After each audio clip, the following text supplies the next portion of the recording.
Canada's military is facing another new blow to its reputation this morning with the resignation of one of its top female officers.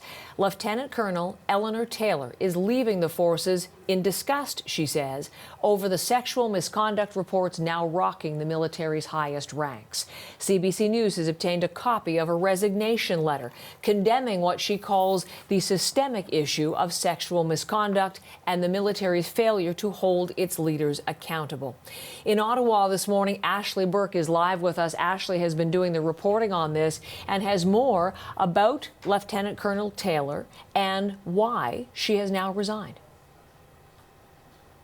Well, Heather, Lieutenant Colonel Eleanor Taylor, this is someone who is known as a trailblazer in the military. She is a distinguished combat veteran who served in Afghanistan. She is also the deputy commander of a reserve brigade. This is someone who is high profile, who wrote a scathing letter asking to be released from the military and submitted it on International Women's Day to take a stance here. Now, Post Media first reported on this letter. We have also obtained a copy of it. And in it, she says, quote, "I am sickened by ongoing investigations of sexual misconduct among our key leaders. Unfortunately, I am not surprised.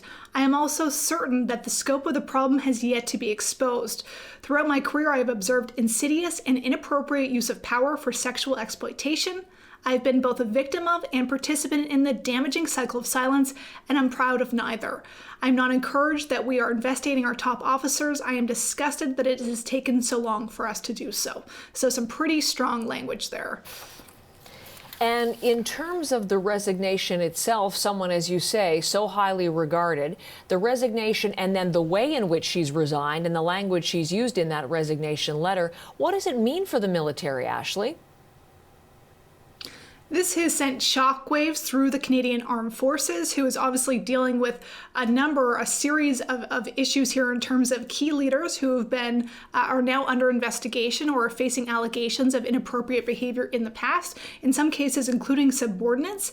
She is known as someone by young females in uniform as a North Star. She has won awards for being a leader. She wrote in her letter that she spent the last 10 years advocating for women in the military. For someone like this to come out and say something so strong and say, look, I cannot defend this institution anymore. This is another blow to the credibility of the military.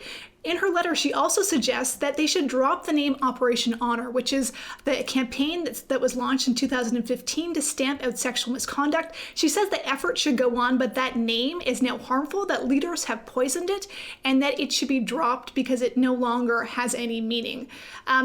The fact that a woman like this, who is so high up in the military, it appears her spirit has been broken by the way the military has handled sexual misconduct, rather than, what she saw, for example, in Kandahar. I think that is what is resonating with people right now, especially in uniform. Ashley, thank you very much. Ashley Burke leading off this hour from Ottawa.